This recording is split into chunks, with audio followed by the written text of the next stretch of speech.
Hi guys, Brian from Boas here. I've been getting a lot of questions from people about how they should handle their boas. So today I want to give you some tips for the best way to handle your boas. I'm going to talk about how to select a boa that's most likely to be very handleable, how to handle a boa for the very first time and get it accustomed to handling, as well as how to deal with boas that can be a challenge to handle. If you're new to the channel, this is the place for information about all aspects of keeping and breeding boa constrictors in captivity. So be sure to subscribe so you don't miss out on any of my future boa videos. This video topic on how to handle boas was the winner in a poll that I took on the community section of the Brian Boas channel. So I'll be posting regular polls every week or two asking about what videos you want to see made. So be sure to visit the community section so you can vote for future video topics, see pictures of some of my boas, as well as links with very useful information.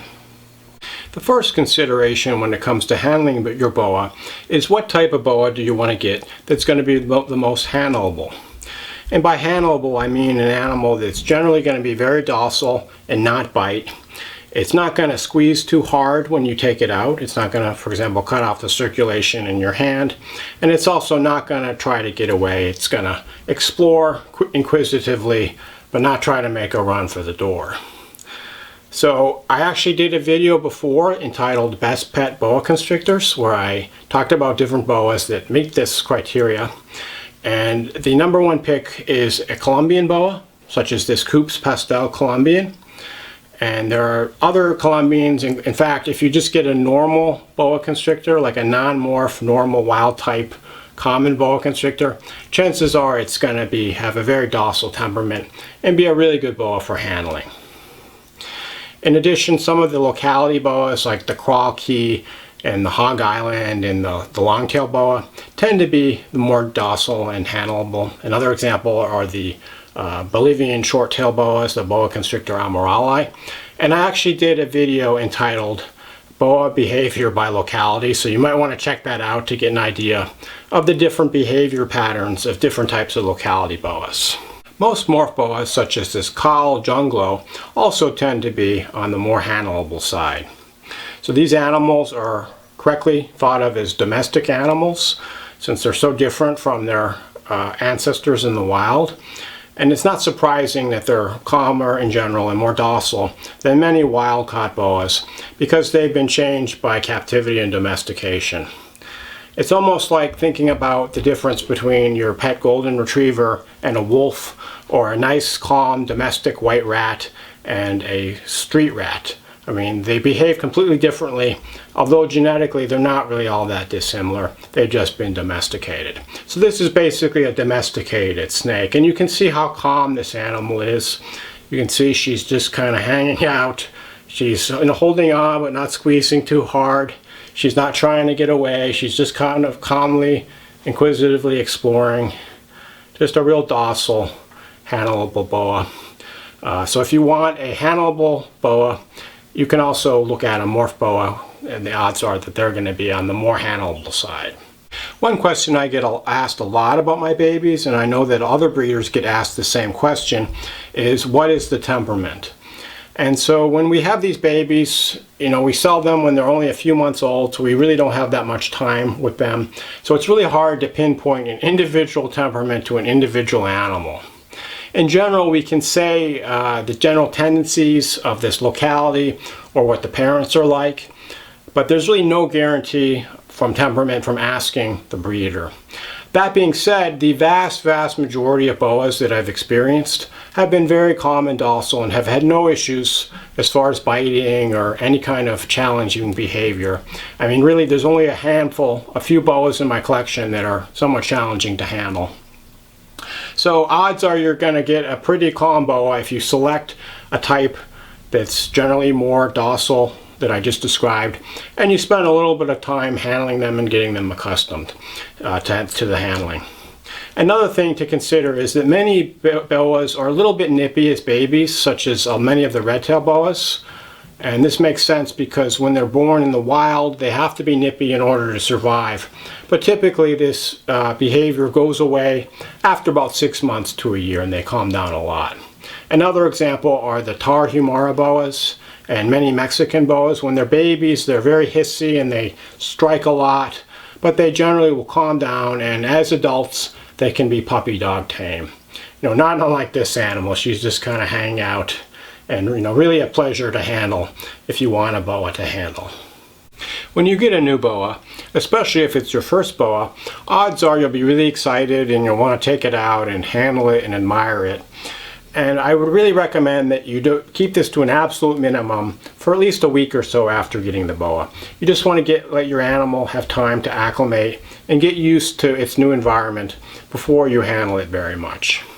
Another thing to note is that sometimes when a boa is shipped, it's a little bit, pissed off because it's been in this little box and it doesn't know what's going on and it's been under stress. So I've had boas before that arrive, and as soon as I take them out of the box, they're striking and they're hissing. But then after a day or two, they're perfectly docile and they remain that way. So you can't always judge your boa's behavior from the first experience with it. When you're ready to initiate a handling session with your boa, the first thing that you should do is wash your hands. So you want to remove any smells from your hands. For example, there could be a smell of a rodent that the boa might detect as a prey item. So you want nice, clean smelling hands. You also want to prevent transmitting any germs or bacteria from one boa to the other. And so when you open the cage or tub, first you'll want to make your presence known. And a lot of people use a snake stick. I actually don't own a snake stick. I have this, which I use as a snake stick. This is actually, it's a little grabber tool that I use for feeding my boas, and it broke. So I ended up cleaning it off so it has no smell of the prey items, and I can use it as basically a stick to manipulate boas into position. And you want to use your snake stick to basically announce your presence to the boa by gently tapping on it so that it knows that it's not going to be fed, and the boa will become conditioned to expecting to be handled when it sees this and it feels the gentle tap. And I'll demonstrate how I do this. Now I'm going to demonstrate how to initiate a handling session with a boa. And so what I would recommend that you do is that you gently open the cage or slide out the tub in the rack, and then you want to use your snake stick or whatever implement you have to announce your presence. So just gently tap on the tail, make contact, and then typically you can use a snake stick to kind of lift the animal under the posterior third of the body and then slip your hand in like this. Okay, so you want to hold with one hand about 1/3 of the way from the tail, and then the other hand goes about 1/3 of the way back from the head, and you can gently lift the snake up. So she's trying to get away a little bit now. So you want to see how she's trying to grab on to the cork bark. Boas love to be wrapped around something. So you want to let her wrap her body around your hand or forearm. And sometimes the boas will flop a little bit. See, they really want to wrap. But once you have her tail wrapped around your hand, she feels nice and secure. And notice I'm supporting the animal with 2 hands. She's holding on but not too tight, and just kind of casually exploring. So it's always great when the boa is this easy to handle. I'm going to show you a few boas that are a little bit more challenging to handle. Now I'm going to get out a boa that's a little less docile. And this is a Hypo IMG Boa that I've had for about a year now, although I haven't really handled her very much. She's more of a breeding animal. I know I said that morphs in general are more docile, but there's of course always the exception. So let's see how this girl is going to behave for us. So she's, ooh, yeah, I told you. So she's looking a little bit ornery right now. So this animal will typically strike at me when I try to pick her up. And sometimes you just don't want to handle your boa if it's showing obvious signs that it doesn't want to be messed with. But what I would do for somebody with a new boa that they want to get to handle, you basically just calmly do the tap and then put your snake hook or tool underneath one end of the boa. You slip your hand under like that. But see, with this particular animal, I'm not going to push it. You know, hopefully she'll calm down with time. You know, one other technique that I use sometimes is I use a pillowcase or a snake bag, and I'll just gently put this over the head of the snake to move it, and like this. So you can pick up your boa, and then you see I'm holding her head away from me, because you can see she's kind of coiled up in an S coil, and that's kind of like a loaded gun. She's ready to strike. You always want to hold the boa away from you. Okay, and she's actually turning towards me now. But see, she's calming down a little bit. And so if you have a boa like this, I would recommend you just start off gradual. Just handle it for maybe 5 minutes at a time, like I'm doing now. And then put her back. And then you want to just lengthen the handling sessions to your handling for up to half an hour or so. So I'm going to put her back now, and she'll probably be a little more happy. I don't want you to get the wrong impression. Although that IMG Hypo Boa is a bit of a firecracker, the vast majority of boas that I've dealt with have been quite docile and easy to handle. Although I did do a video previously entitled Handling My Most Aggressive Boas, where I took out some larger and harder to handle boas, so you might want to check that one out. But now I wanted to show you a couple boas that, although they are relatively docile, they can be a little bit more of a challenge to handle. And this is a Suriname Red Tail Boa, and she's one of my squeeziest boas. Imagine that, a boa constrictor squeezing.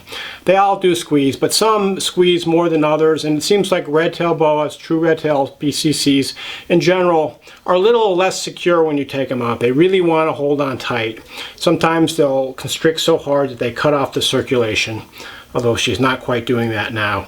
And you can see how she's kind of wrapping her tail around her body. They're just a little less secure than some of the other boas, like that Junglow that I showed you earlier. So with a boa like this, you just really have to support them so they feel supported. And then you really want to watch where they're going, because if you're not paying attention, and if there's furniture or something that she could wrap around, she's going to stick her head out and try to wrap around that and pull herself in. And sometimes a boa like this gets into a small space, and they can be very difficult to extricate. So you can see how she's kind of got her tail wrapped almost in a knot around her body. They just really want to feel secure. And so with a boa like this, I would say, and actually any boas, it's really a bad idea to put them around your neck, especially if the boa is greater than 3 or 4 feet.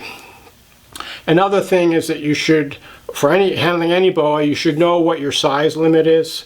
And depending on how much experience you have and how physically large and strong you are, you probably don't want to handle a boa greater than 6 to 8 feet by yourself with no other helper. Unfortunately, most boas fall under that size mark. So you can see she's kind of squeezing. And so if you have a boa that's squeezing and you want it to unsqueeze, if you try to unwrap from the head, it's going to be futile. What you have to do is unwrap from the tail like this. Okay, so when you unwrap from the tail, the boa is much easier to control. And so now I can take her and I can put her back in the cage. And to get her back in the cage, it's important that you let her wrap with her tail around a piece of driftwood or something in the cage that she's going to feel secure on, and then she'll go back in the cage. And then lastly, it's important when you're returning a boa to its cage or rack to watch its head, because sometimes they stick the head up, and if you're not careful, you might be closing the tub in the rack and the boa might stick its head up at the last minute, and it could actually get decapitated. I've never injured a boa like this, but this is always something that I watch for and that I've been a little bit worried about in the past. Some other types of boas, like this Pearl Island Boa, are a little less laid back in temperament, and they tend to move around a lot more than some other types of boas. So although this animal isn't aggressive, she doesn't really stop moving, and when I take her out, she's always kind of moving around on the go. So the Pearl Island Boas are like this. The Corn Island Boas are another locality boa that moves around a lot. So when you're handling a boa like this, it's important to really pay close attention to them.